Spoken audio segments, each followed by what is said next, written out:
Okay, guys, this is just a bonus section. This is just a little bit of a extra if you want to. If you want to have edited images that are compressed and easy to upload super fast, this is how we do it. You can just add this step that we're going to do to the previous step where we made the watermark and used it in an action. So now we're going to build an action that is with our edit that is, based on this edit that we're going to do, we're going to build an action that will edit your picture for you and do all of them super, super fast, exactly like it does placing that watermark. So we're going to do like we did before. Go up here to actions and then go to this plus sign here and create a new action. Now, I like to label them based on what lens I'm using because I'm going to be adding lens corrections here. And I'm going to do some things like if I'm indoors or if I'm outdoors, like those are a different kind of edit for me. Like they require different things. If I'm not using strobes, which is super rare, I will, need some more noise reduction, for example. So like that's a different kind of edit and has a different end result, different look. If you just have different kind of looks, if you want to, you just name these something that makes sense to you. So I'm going to call this indoor 120 to 300 because that was the lens I used, and then strobed because this is strobed. So we're going to leave this in default actions. There's no function key, no color, and then we're going to hit record. Now, I'm just going to hide that window real quick and get it out of the way so we can edit this. So what you're going to want to do is go up here to the very top where it says filter, and then we're going to drop this down to where it says camera raw filter, or you can hit shift command A if you're on a Mac or shift control A on a PC. So you hit this. Now this is going to open up something that vaguely looks like Lightroom, but it actually is exactly like Lightroom. This is your basic panel, literally says basic panel. You got your tone curve, your detail. This is just going down in Lightroom here, and then you have presets at the end. So if I wanted to just hit, I have one that's called strobed 120 to 300. Not sure why it's not showing up right here right now. I did notice that it was grayed out in Lightroom this morning when I opened it. So for whatever reason, I need to go fix that. But basically, let's say it was this 70 to 200. I could just click this and then hit OK and be done. And that would use that same preset that I've already built in Lightroom. And you can see that does a pretty good job, but the lens corrections are wrong for this photo. So I don't want to do that. But if you've already built your presets, boom, you're done. You just hit that, hit OK, and then stop the recording, and you're golden. Like it's that easy. But say you didn't do that. Say you don't have these set up in here. Let's just go through and edit this real quick for you guys, kind of the way I would. This one, these typically I shoot them a little bit underexposed because I want to make sure that I don't blow out all some highlights because some guys rope on like a really bright gray horse, and I don't want to lose all the detail in their horse.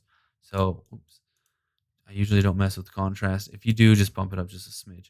I thought that was highlights, so I bring the highlights down just a little, shadows up a little bit, sometimes a lot, and then bring in your whites just a smidge, and then bring down your blacks just a little. See that image already kind of pops a little bit more. A tiny bit of clarity wouldn't hurt anybody, and maybe a titch vibrance. And then I skipped the tone curve because I basically did that. But maybe what I would do is bring this down a little bit and bring that up a little bit. But like I said, I'm gonna just bring these back here to default, and I'm gonna skip that for now because I basically already did that with the basic panel, and I'm not too worried about it. Sharpening, like these aren't like a big deal, but you can sharpen them, and then if you hold Control or Option, sorry, if you hold Option and drag this mask, anything that's black will not be sharpened, anything that's white will be sharpened. So I'm just gonna drag it to where just the stuff I want to have sharpened is going to be sharpened and nothing else. We don't get anything weird there. And this does not need much noise reduction, maybe like a 6 or a 7 or 8. I mean, you can see it's very, very clean image here. If we zoom, whoops. That was too zoomed in. Let's go back here to fit. Okay. Um, if you want to make any of these adjustments, fine. I don't bother. I don't make those adjustments. This is just, a nice clean image. I don't need anything else, need anything too crazy. There's not going to be any kind of um, really lens corrections to do on this. In Lightroom, it's just like a one-click wonder, and the lens shows up and it automatically does it. So that's why it's nicer to just build the preset in Lightroom and then you're done. But I already have, I already have all those. I don't add any grain and I don't do any post crop vignette. I try really hard not to have any vignette. This has a little bit, as you can see. So I could, you could do that in lens corrections, really, the vignette. So then it wouldn't be post crop. It would just be right there. There. That would remove a little bit of vignette from that lens.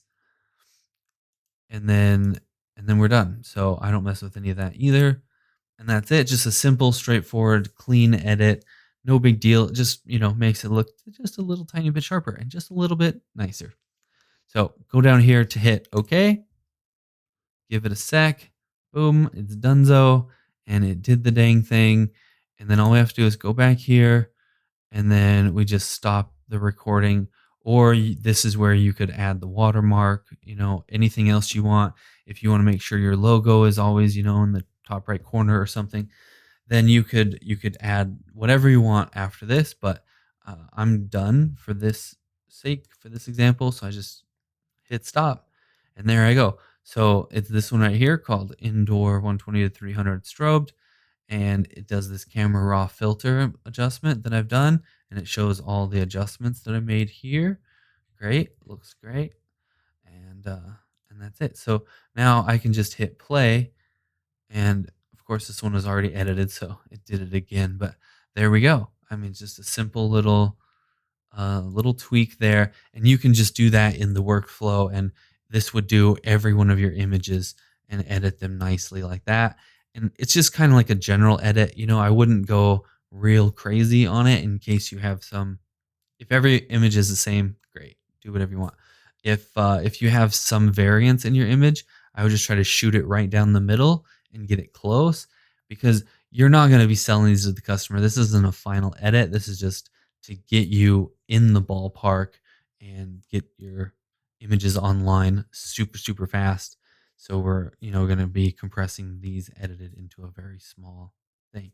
You don't have to do the very small thing either. If you love the way these all turn out and all your images are shot the same and same exposure and there's no variance at all, then go ahead and edit all of them as a high res, and you don't have to make them small or anything, and just crank them out and all your images will be edited and turned into JPEGs.